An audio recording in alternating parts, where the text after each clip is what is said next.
God, our Creator, is from everlasting to everlasting.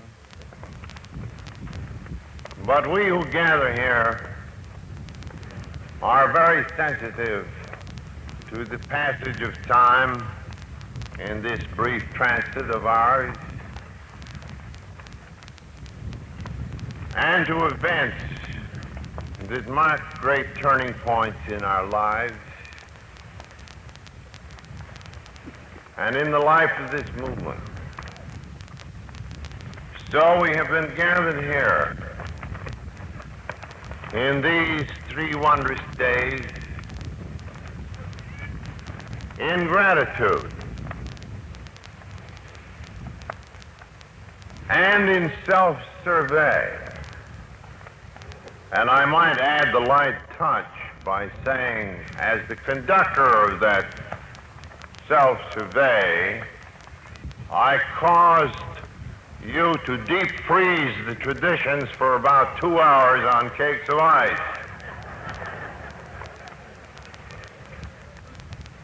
It was necessary, I thought,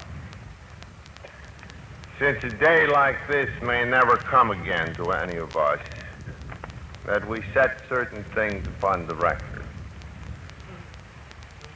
And then we came to the rededication of our lives and fortunes to the service of the Father of lights in the pursuit of freedom for ourselves and for all those to come.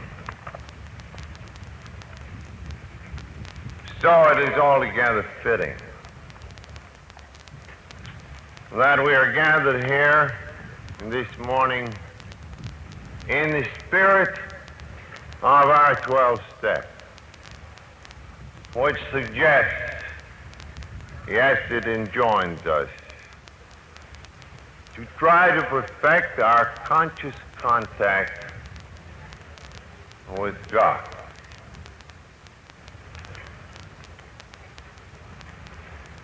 Everybody knows that the principles by which we live, the grace on which we daily subsist, was and still is transmitted to us through the gentlemen of the cloth, through their predecessors, going back to Moses and the cross.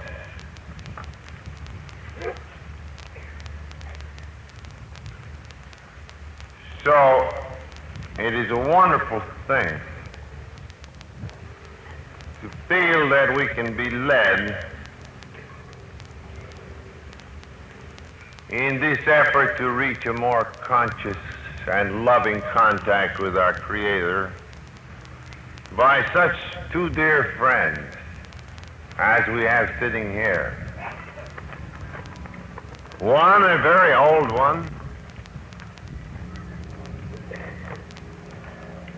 one who is utterly vital to our beginning, another, a more recent one, but following on in this tradition of loving help to and association with us.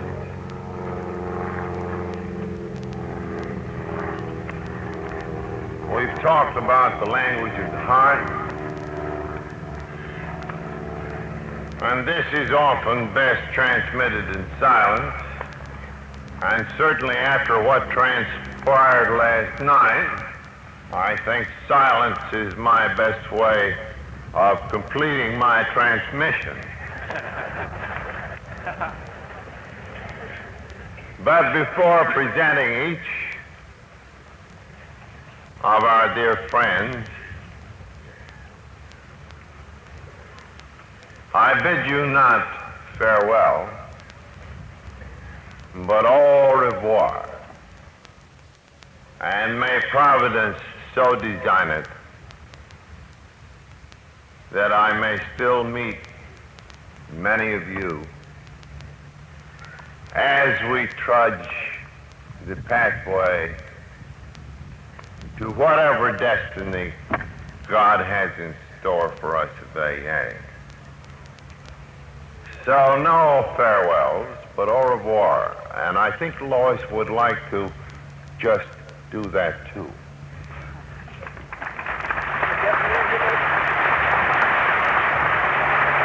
Please don't. Please sit down.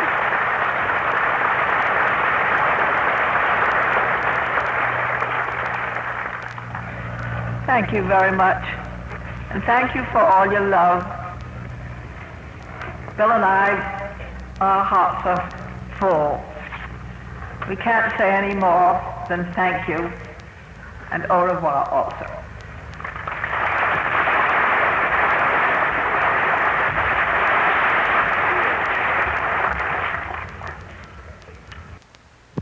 John J. Dorothy, President of Seton College. He operates under this name and style. I am very glad to say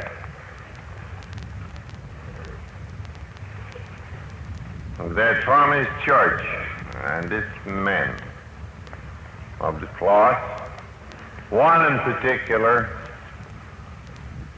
that darling, that saint, Ed Dowling, he who said, if I ever get to heaven, it will be backing away from hell. This was at St. Louis.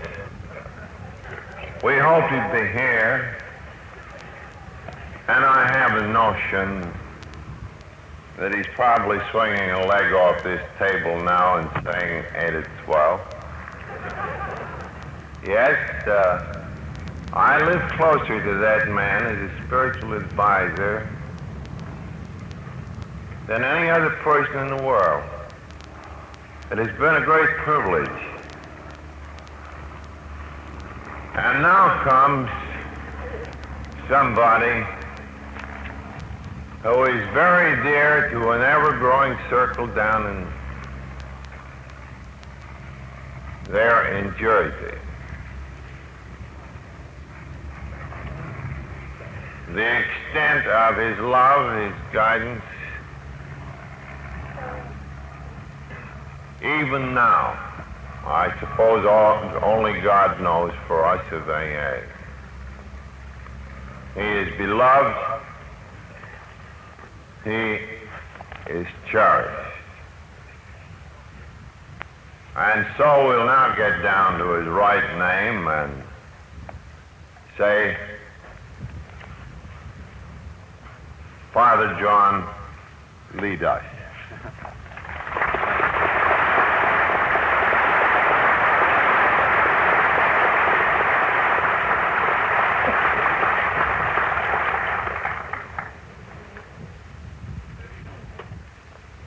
Thank you, Bill. My dear friends,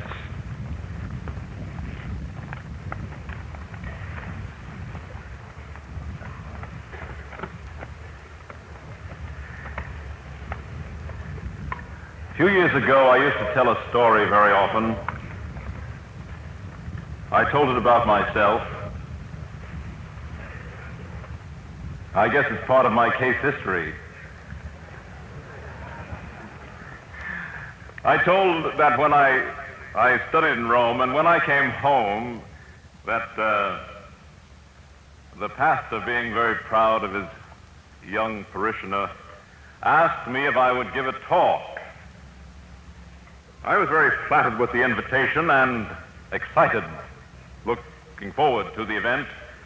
And so I prepared very diligently the talk, and when I was getting it ready, I thought I should pick something rather apt to begin with.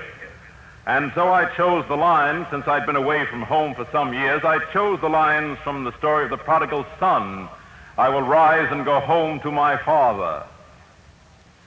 And so I chose that as my text and wrote out my talk and memorized it, and when the day came and all the neighbors came to see what this bright young man could do, I mounted the pulpit with some trepidation.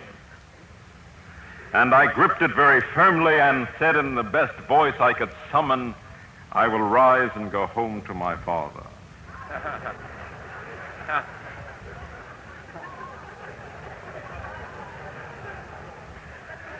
I couldn't think of the next line. And so, gripping the pulpit more firmly, I said more loudly, "I will rise and go home to my father," but I wasn't going anywhere. And I decided that this was terrible, and so I turned and walked down the steps of the pulpit, and the pastor was behind the pulpit there in his place, and as I passed, he motioned with his finger to me, and I went over and bowed over his shoulder, and he said, "John," he said, "when you get home, remember me to the old man."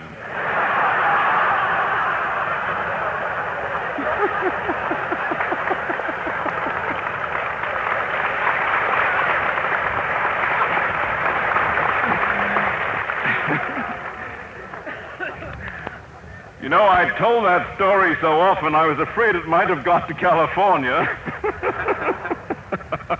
But apparently, well, maybe it did, maybe it didn't, I don't know. But I'll come back to the prodigal son later on. But now I'm going to spend a few minutes with you, and I'll tell you what I'd like to do. I think we may say, as I said a moment ago, use the expression, my case history, but I was referring it specifically to the topic, which is my understanding of God. And I think that each of us has a case history in the understanding of God.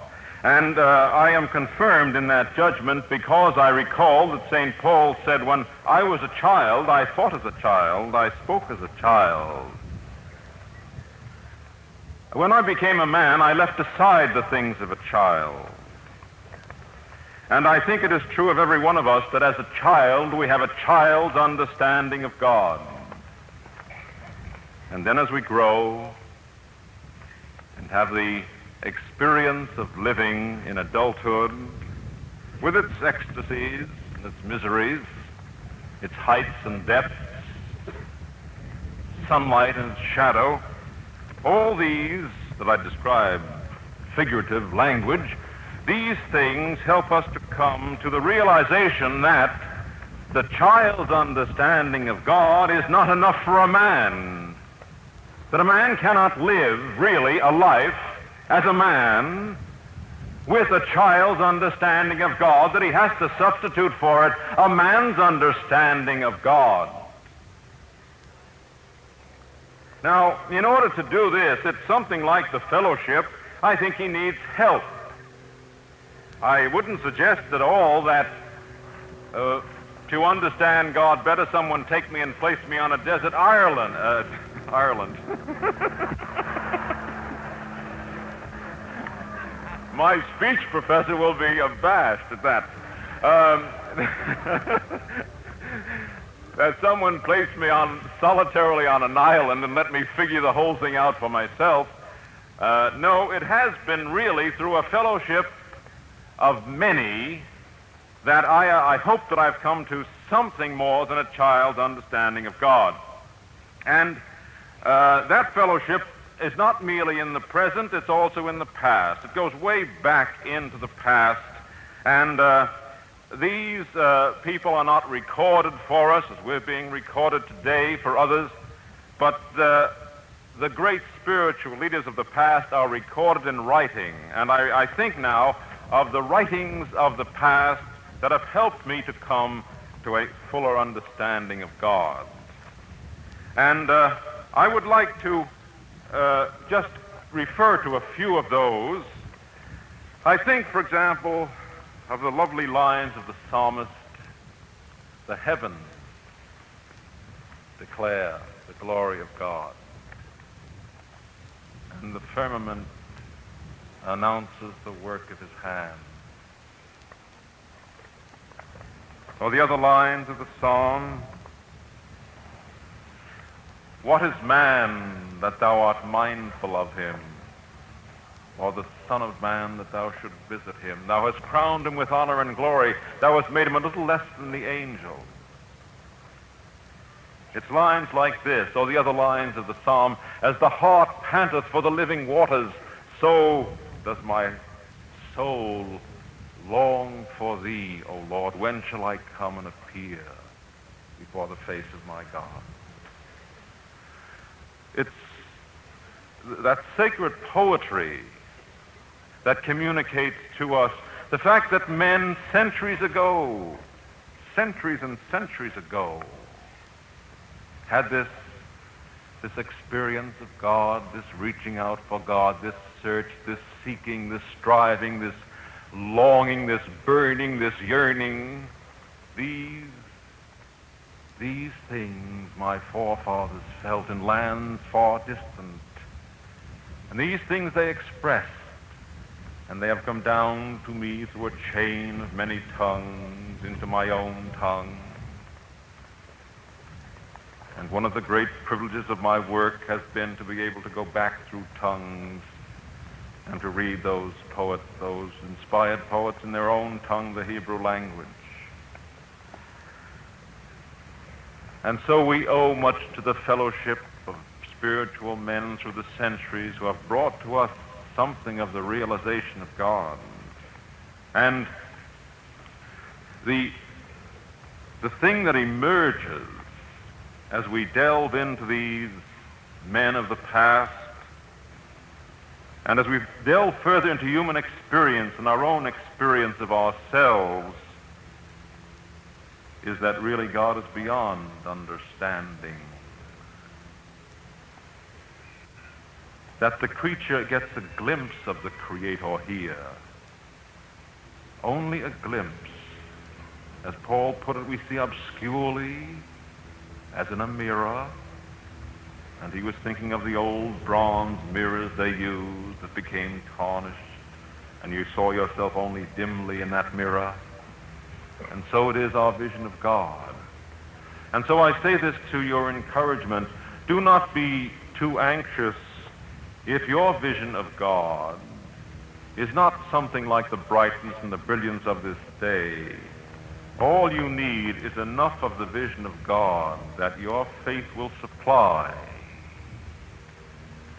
They say that God is light, and if you get enough of his light into you, enough light to walk by,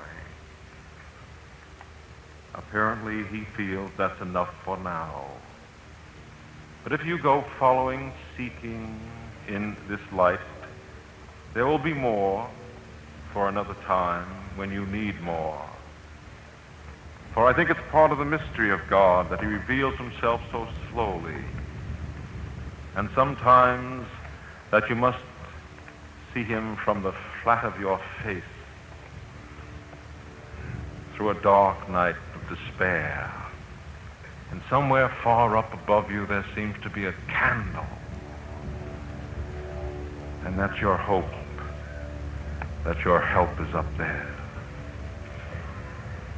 So do not be impatient with yourself, but keep on seeking, keep on searching, keep on longing that you may come to a fuller understanding of God, that you may leave behind the things of a child and move ahead to the things of a man in terms of understanding God.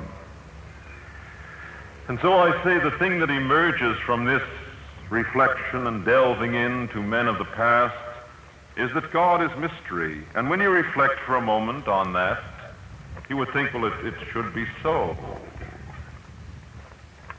It should be so. If God's world is so mysterious, certainly its makeup must be more mysterious. Take, for example, certainly there is much of you that reveals itself in your eyes. The expression in your eyes, the joy I've seen in so many eyes during these days, the radiance, the enthusiasm, the love. The eyes mirror this, and so they are a reflection of the Spirit that's within you. But the eye, the wonder of it, the wonder of seeing, to look up and behold this space so masterfully colored by God. To look about us in this country decked with flowers, and to see and to breathe his love within the rose and all the flowers. These things are wonders that God has made. The human eye is a wonder in itself. The ear that hears, the heart that beats, the brain that thinks. We know something about these things, but the mechanism of the brain is still a mystery to be explored by medicine. And if this be mysterious, should not the Maker be mysterious? Great, beyond human created comprehension? Should he not be mystery? And if it's too simplified, may you not suspect that this is really not an image of God, but some little man-made image in words or in colors on a canvas. No doubt all of us thought of God as children as an old man with a gray beard. Later on we come to realize that gray beards are a sign of age, and age is the closest thing that humans can get to eternity, and therefore we use that as a symbol of eternity. But that God is not old, God is eternal, has nothing to do with age. And so we come to disabuse ourselves of these childish notions and move into the sense of mystery of God. And all about us, his world proclaims that he is majestic and mysterious and beyond our comprehension. And yet, we know more than that about him. When we go back to some of these great spiritual leaders of the past, we realize another thing about God as they understood him. I think, and it's very impressive to me every time I read it again and again, is the vision of Isaiah in chapter 6. When he said, I beheld God, beheld the Lord. His majesty filled the temple, and the angels covered their faces with their wings. And they repeated without ceasing, Holy, holy, holy, Lord God of hosts, all heaven and earth is full of thy glory. And he said, I am a man of unclean lips, and I speak to a people with unclean lips. Woe is me. And one of the angels flew to the altar of incense and took from the altar a burning coal and touched his lips in the vision and cleansed his lips with the burning coal. And then the voice of the Lord was heard to say, Whom shall I send? And Isaiah rose to his full stature and said, Here I am, send me. Once he realized that something of the holiness of God had been transferred to him, something of the cleanness of God by the burning coal, he was ready to accept the mission of God. But the lines I want to emphasize are those words, Holy, holy, holy Lord God of hosts, for this is a revelation of God, the holiness of God. Now we know the word holiness. We use it so much. But do we know the meaning of the word on the lips of Isaiah the Hebrew? Kadosh, kadosh, kadosh. For Isaiah, that word meant that God was beyond the profane, beyond the shabbiness, the soiled earth. And the word we use is transcendent, the transcendence of God. And for that time and that place, this manifestation of God as transcendent was a majestic revelation to the great prophetic figure of Jerusalem. And so we owe so much to so many through the centuries in the revelation of God. God, as they understood him and helped us to understand him. And so part of the fellowship, and I think particularly our part in it, is to share with you whatever God has given us through his many, many spiritual figures through the centuries in our understanding, because we can give our time and our study to the effort to understand God better. And so the revelation of God came through his great inspired poets, his great inspired prophets. It came through his poets, through the times, and of course the saintly poets, such as the one I love so dearly, St. Francis of Assisi. I've been there many times and loved to walk down its streets.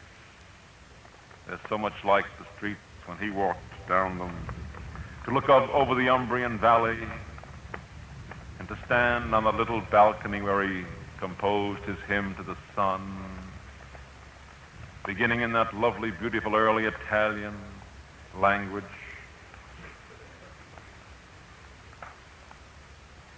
His praise to God when he asked the sun, our mother, the rain, to bless and praise God. The water, so abundant, so pure, so jocund, so strong, praise the Lord. And then he ends that so beautifully, and serve him all.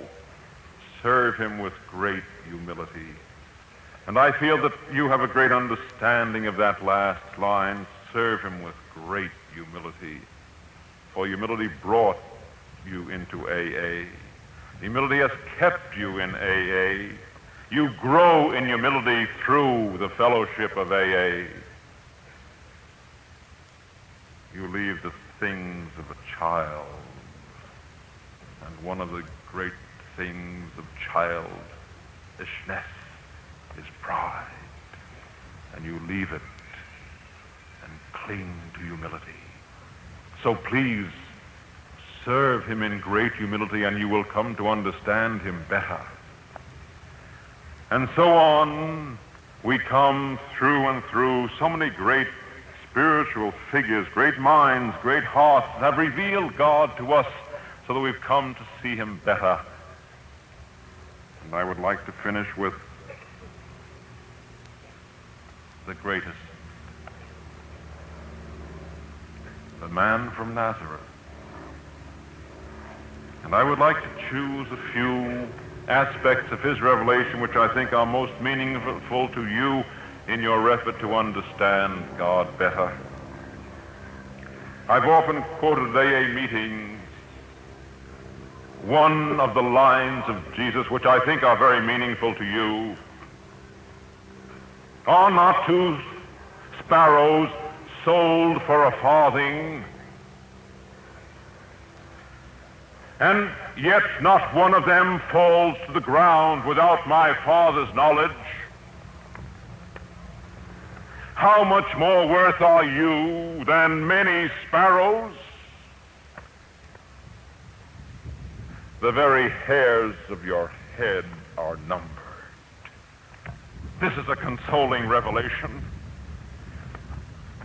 I recall one time in an AA talk, I chose 3 symbols to bring out 3 ideas, and the first symbol I chose was the hair of your head. A hair of your head.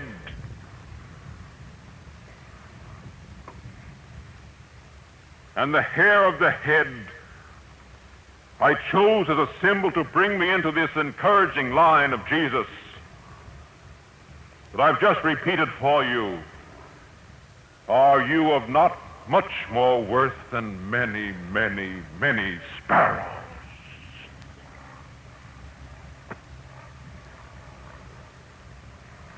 The very hairs of your head are numbered. Isn't this consoling to hear from the lips of Christ? Isn't it consoling for you to hear it, who may have at one moment in the past thought of yourselves as utterly worthless? Not only the hairs of your head, but your whole being was without worth, and you had been brought from the human family.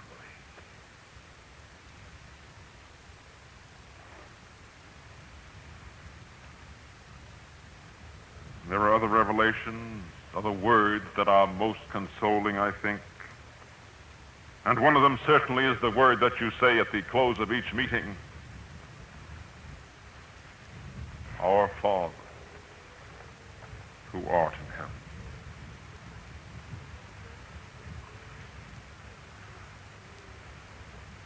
Other words that are encouraging are words of the disciples of Jesus.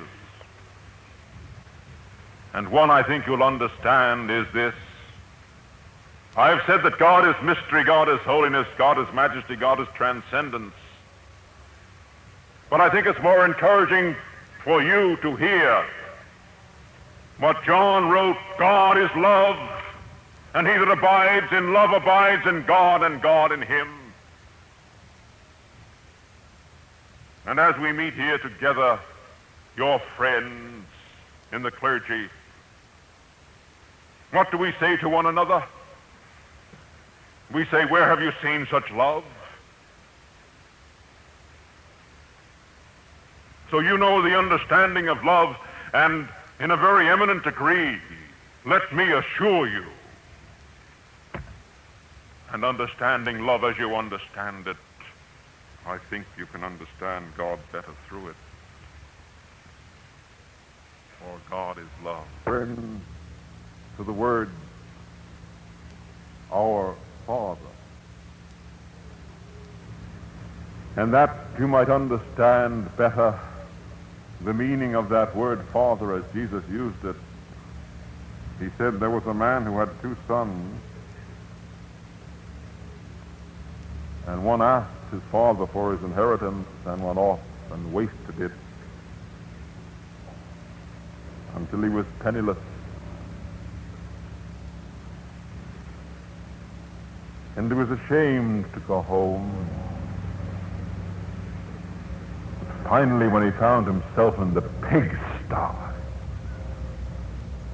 he said, I'll go home. And he started home.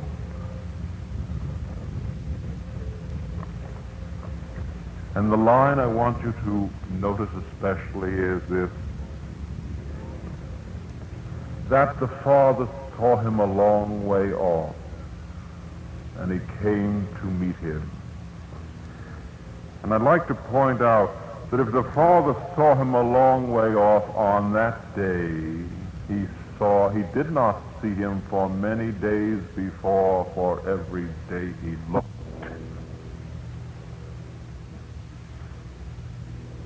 And so for every day of your drinking experience, God has looked. And finally one day he saw you a long way off, and he came. And he put a ring, as that father in the parable put a ring on his finger, and fine garments on his back, and food on his table, and made a feast for his return.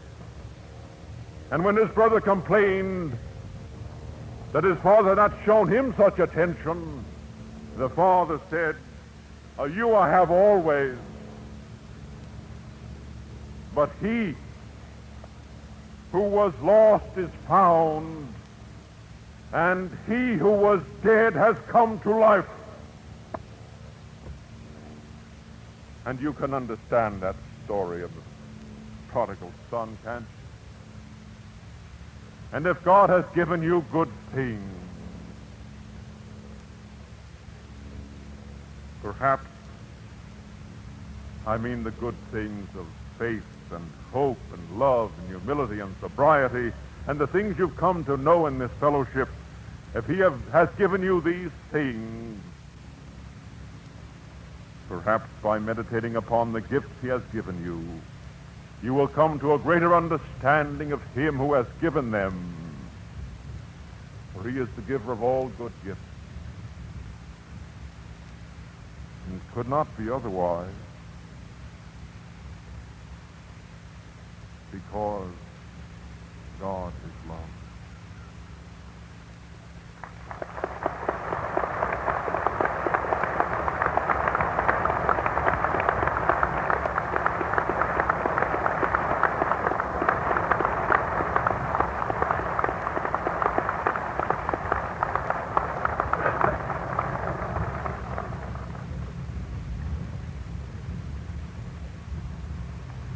Whatever person can bring it to us that God is the ultimate reality. Whoever can bring it to us that is, he is among us. Whoever can convey to us the consciousness of his presence. Whoever can vision God.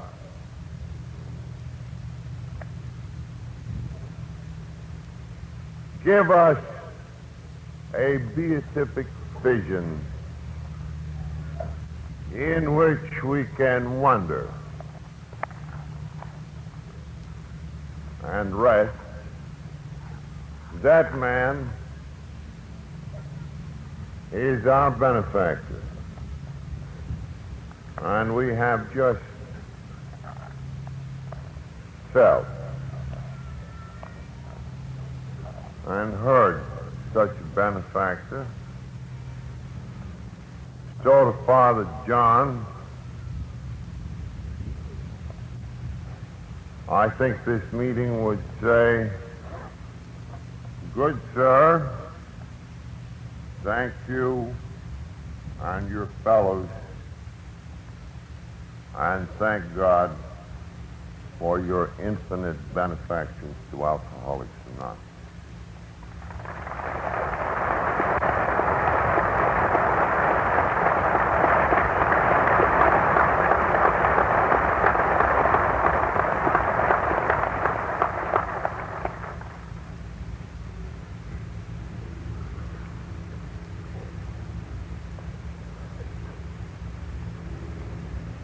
It so chanced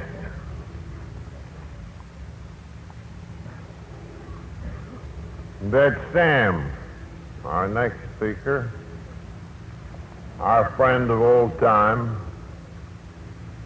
was the first to stand in this relation to me.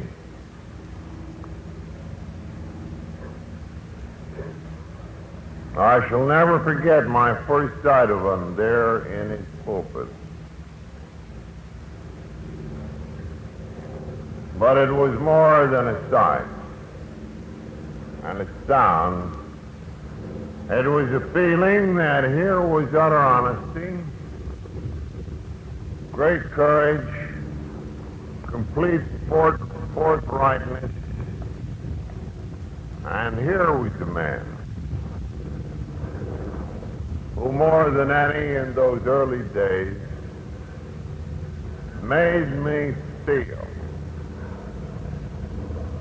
that the vision which had been so suddenly given to me was real.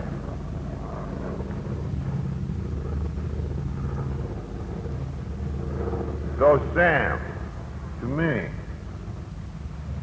and to Abby, and thence out all into our society, has been a channel of grace like no other.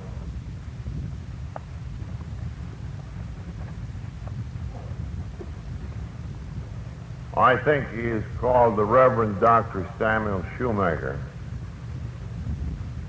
but I'm going to call him up here as Sam.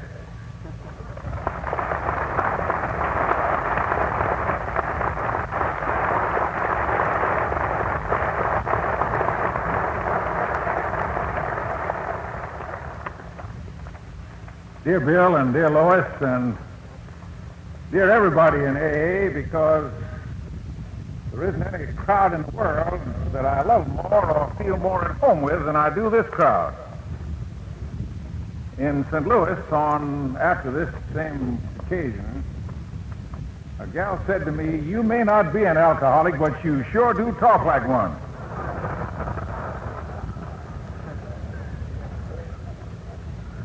Well, I've been looking forward to this tremendous 25th anniversary as you have. It has been one of the privileges of my life to be associated with all this from the early days. I still think that Bill gives me more credit than I deserve, but he does that with a lot of you, and that's why he makes swans out of so many geese.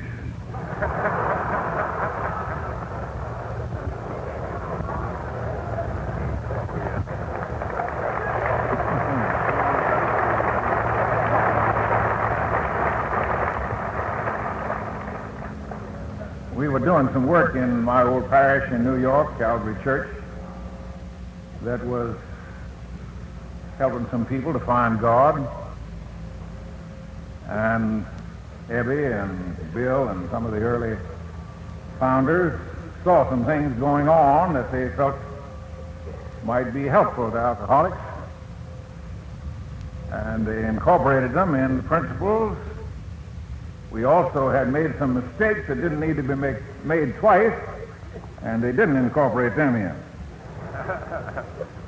And these 25 years have seen millions of people's lives different because of what began to happen in those early and sometimes unpromising days. Together with you all, I thank God for what's happened.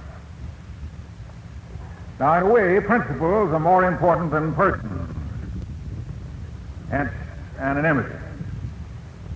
But principles alone never saved anybody from defeat and trouble. You probably preached many a sermon to yourself when you were in the greatest need, like I have. Principles have got to be found at work in people so that they become incarnate and visible and available to people in need. They've got to be clothed with life and with caring and with intelligent action and emotion. Behind people that have found an answer, there are other people that have found an answer. And so on back through a long kind of apostolic succession of real, genuine spiritual discovery that must have been set in motion originally by God. But he didn't give those principles a kind of a primeval push and then expect them to go by themselves. He was in the principles. He was also in the people who were living out the principles. And in whatever spiritual methods they used to find helpful in carrying those principles out and winning their battle. I think in all human transformation, whether of a directly spiritual kind or whether through that which doctors and psychiatrists and other men of science do, God is present and at work. Whence otherwheres comes faith and hope to desperate people, or indeed any desire to be better instead of crawling away to die like an animal. Now, the program of recovery turns, as we all know, on the faith and a power greater than ourselves.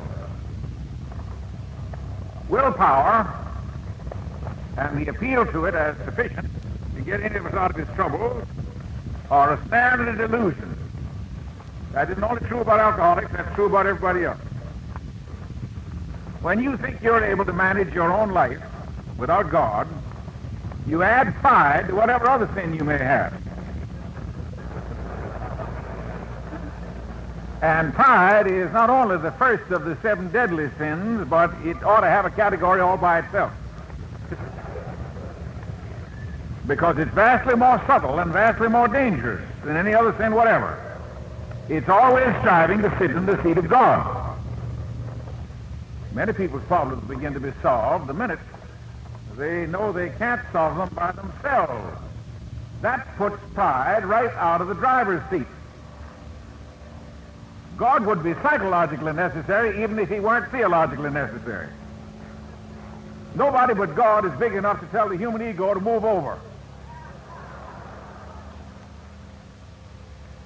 But now, how's that going to be suggested in a program that was to reach not only Catholics and Protestants and Jews, but skeptics and agnostics and atheists and total non-believers in any kind of a God? Some people have had unhappy experiences with churches, and many think they have.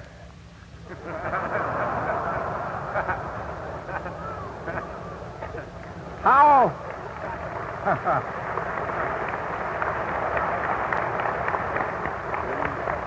are you going to avoid the recalling of those experiences with possibly disastrous emotional consequences? A word or a phrase that brings back an unfortunate association isn't the right one to use, especially in these early stages. And it was, I think, one of the true inspirations of the 12 steps that phrases like a power greater than ourselves and God as we understood him were used. They meant that if anybody came into AA with already formed loyalties that concerned, let's say, any one body of Christians, that loyalty would not be interfered with. It would be strengthened by their AA association. They meant nobody was going to tamper with their religion.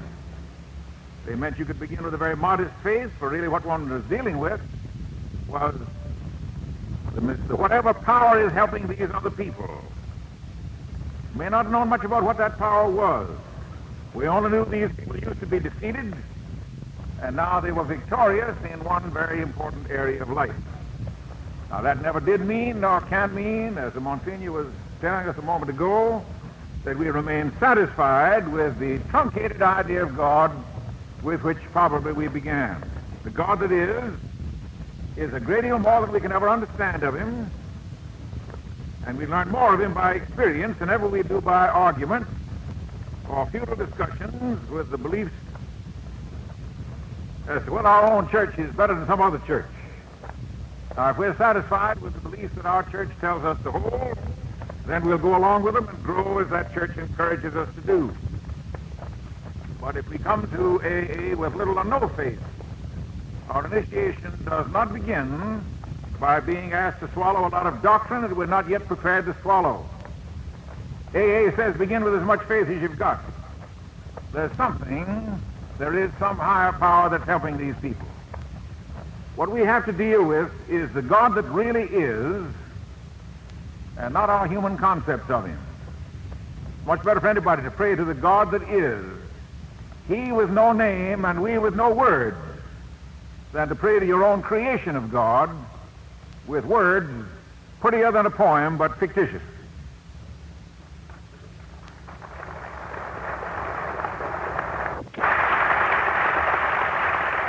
I think the first prayer gets through because it's trying to be in spirit and in truth. And we hear that the Father seeketh such to worship him. The second will not get through because it's said out of conformity to somebody else's faith and not out of the heart. Sometimes for beginners, suggestion is better than explication. Some of the often absurd modern names for God, like the man upstairs, are crude attempts to use an easily grasped picture to suggest God rather than to use theological language to dogmatize about him. Beginners need all kinds of practical self-starters, encouragers to experiment. But nobody ever found faith sitting in a chair reading a book and wishing he had it.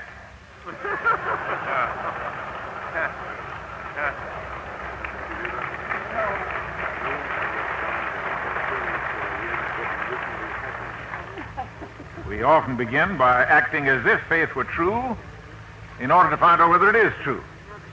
And that's precisely what the scientist does when he thinks a hypothesis may be true. He treats it as if it were true long enough to find out whether it's true or not. And the same way it works out the same way with faith. I've always thought the first steps taught it ought to be made severely experimental and put within the reach of the greatest skeptic, provided he's got an open and an honest mind.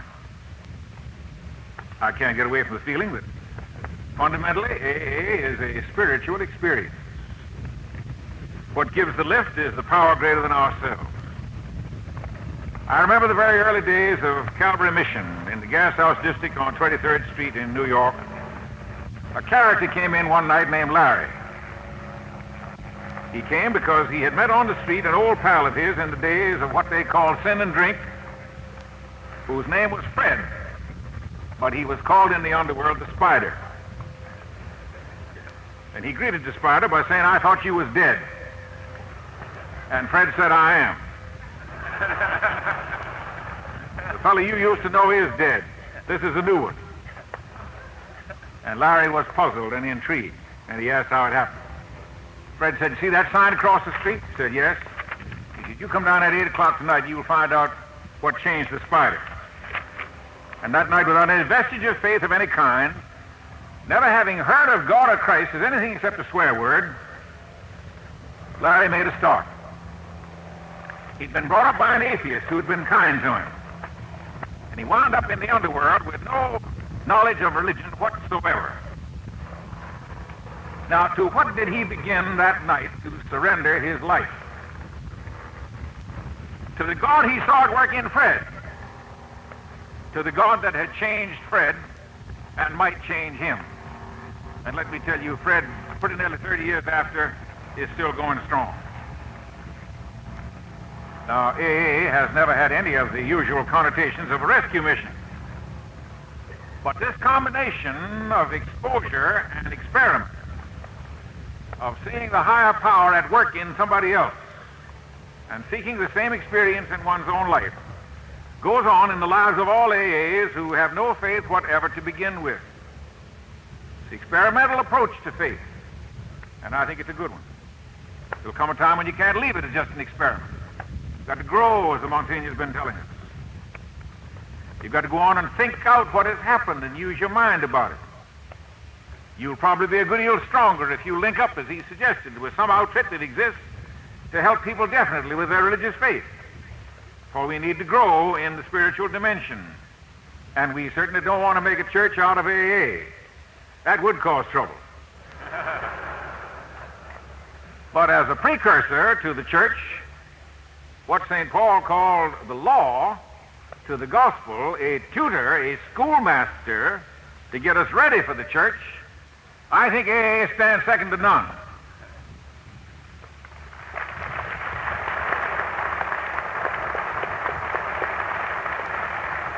But it has been wisdom to keep the church and AA, ordinary religion, and AA separate, as it has been wisdom in America to keep the church and state separate.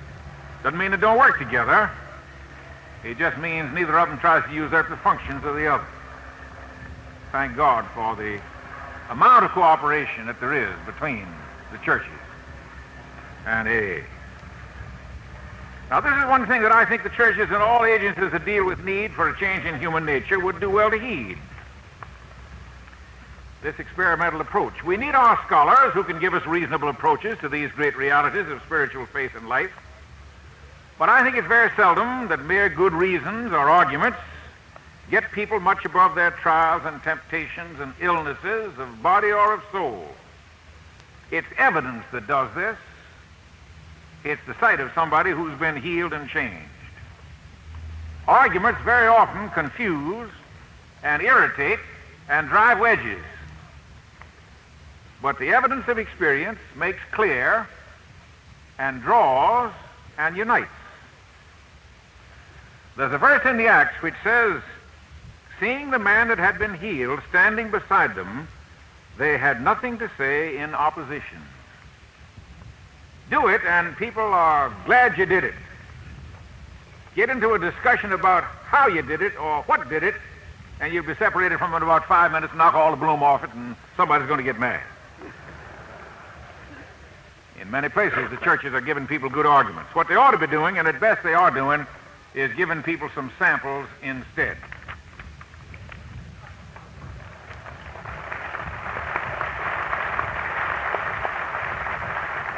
I think this is the thing that AA is doing all around the world.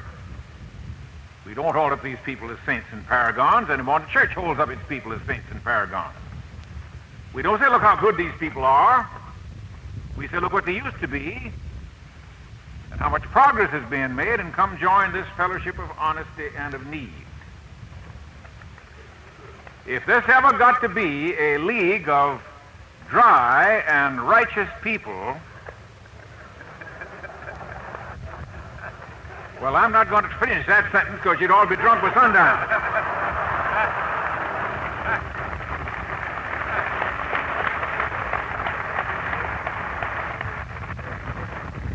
I've known a good many saints and spiritual leaders in my time, and I don't know a single one of them that didn't have clay feet.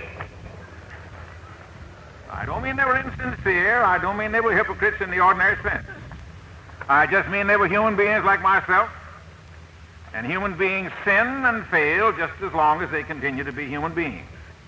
That's not a cynical statement. That's only an honest one. That's to get people out of this sky blue atmosphere they think they get into when they come inside churches. It doesn't exist. All claims to perfection are for the birds.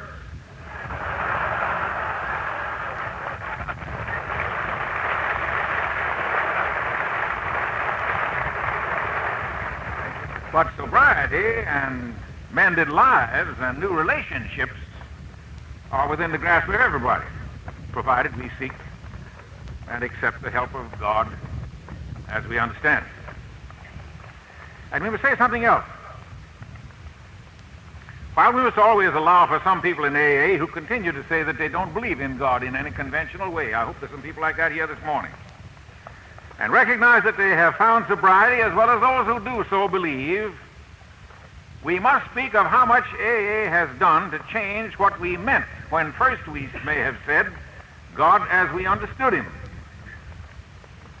For all too many of us, God has been a concept only. As the Monsignor said, a figure with a long beard and a book in which is being kept a record, usually the unfavorable record. And he's been a figure to frighten us or to call us to task while he sat there in a kind of celestial judgment on the sons of man. That picture of God goes out of the window when you discover him as a power and a force, someone to whom you go when you need the response of understanding and the offer of help that is called grace. We may say this represents the difference between a dogmatic and a dynamic God. Between a God who asks of us, or we think he asks of us, the impossible, and a God who helps to bring his will within our nearer reach by helping us all the time to draw us closer to it. The whole world, non-Christian as well as Christian, owes an unspeakable debt to Jesus Christ for revealing to us a God who is like himself. Loving, patient, forgiving, eager to help, while yet expecting us to live according to his law. But A has provided an important footnote to this. None needs to know the reality of this kind of God more than those who have known the ghastly loneliness and terror and desperation of most alcoholics. Before anything else is suggested about a change and a cure, the first impression that people of God ought to give is the impression of what Maysfield called the everlasting mercy. Now, God's expectations of us, and they're high, are part of the everlasting mercy. But when we have disappointed those expectations, as who of us has not, and when we know ourselves to be beyond the reach of any merely human help, the first face of God we need to see is the face of love. Jesus didn't always show that face to the professional religious of his time, but he consistently showed it to the needy and the disreputable, the outsiders and the outcasts, the helpless and the desperate. And eventually even the unlovely Pharisee recognized that he needed the challenge presented by Christ when he spoke, even in scorn and in judgment, for that was the only thing that would puncture his hard skin and get through to his heart. We've been seeing already that wonderful picture of the prodigal and the Pharisee in the famous story of the prodigal son. That bad boy went off and raised Cain in a far country. And the good boy stayed home and behaved himself. but with what seething resentment towards his father. And when the wastrel came home and the old man had a party for him, that good boy was furious and he wouldn't even go in. And all he said to his dad was, "You never even gave me a kid that I might make merry with my friends." We had a great wit in the Episcopal Church, Bishop Johnson of Colorado, who was preaching about this one day. And he said, "As for any friends that fella had, a veal cutlet would have done him."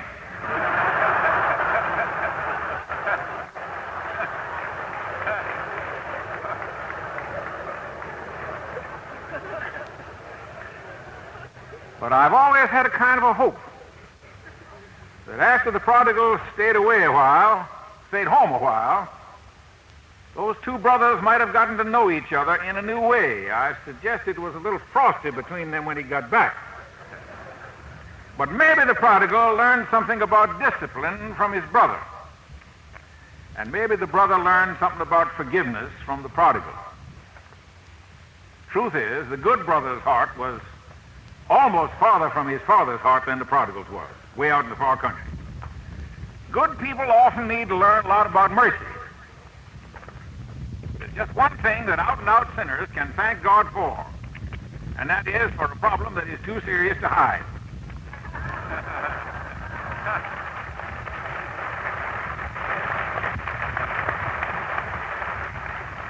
It's a good thing to have learned even the hard way that all of us need continuous repentance and that we have no power of ourselves to help ourselves. Not only are the naughty God's problem, even more of God's problem, I think, are the good. Years ago in New York, an older woman in my parish asked me if I would talk with a young woman alcoholic who was a friend of her granddaughter's about drinking. This older woman had belonged to the church since before I was born. I said to her, "You're a Christian, why don't you talk with her?" She said, "Well, you see, I've never had that problem."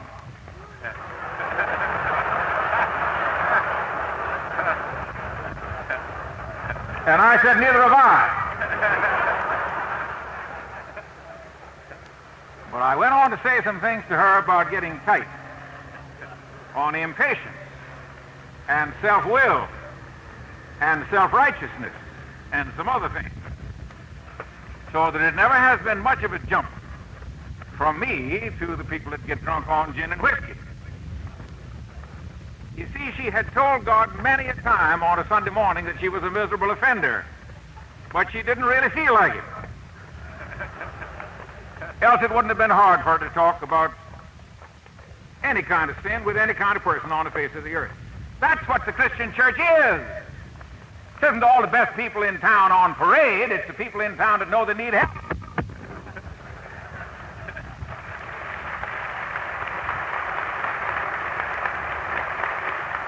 Now, if that's the church, I belong, and you belong, and everybody belongs. You know the story about the two old roués that went in the Episcopal Church one Sunday morning, got in just in time to hear the minister say, "We've left undone the things we ought to have done, and done the things we ought not to have done." He nudged his friend. He says, "We're in the right place."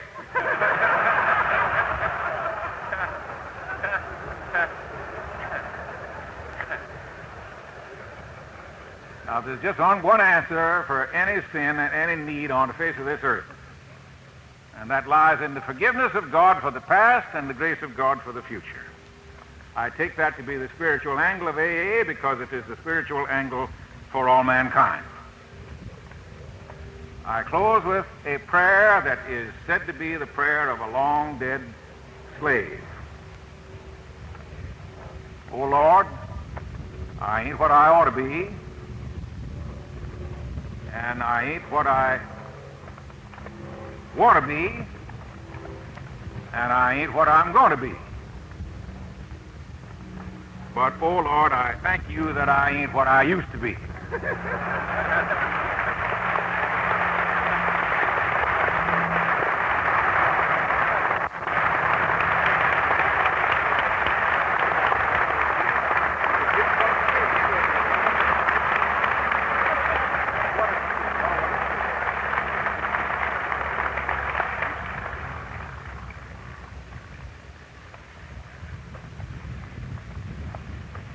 I'm sure I speak to this meeting when I say that our hearts are very full. For these wonderful hours together.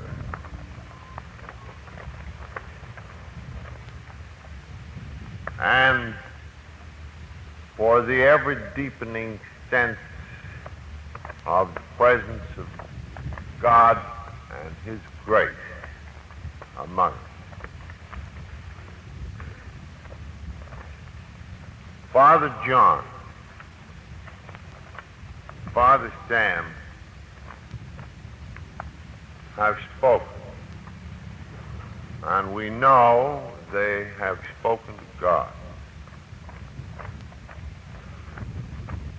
I know it also to be the sense of this meeting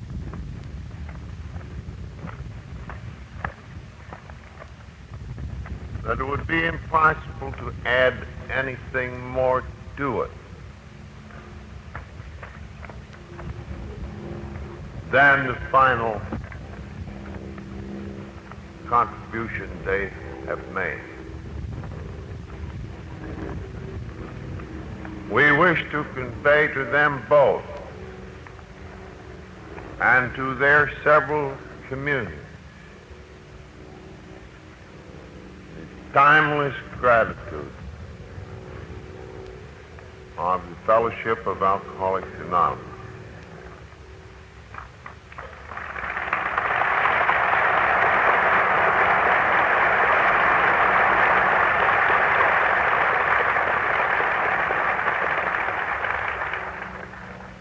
And we hope that in these last days, and here in this last hour, we have so conducted ourselves toward them that they can truly feel that we say our thanks in the language of the heart, with the deepest of love.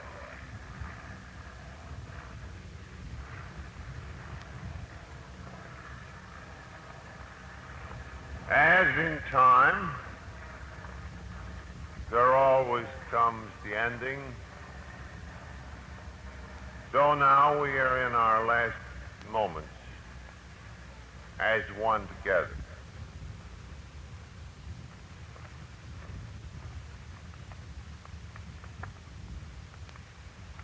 The older members of AA,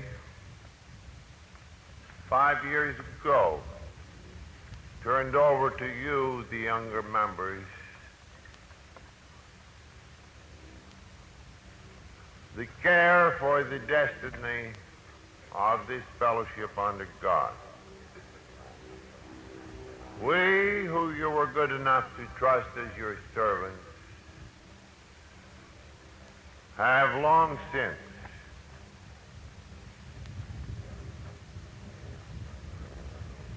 turned these solemn but joyous responsibilities over to a new generation. And this we do in utter confidence that the future is safe in your hands. And as another token of this transference in confidence, in trust, and in love, I think that one of our trusted servants of the younger generation to whom the future belongs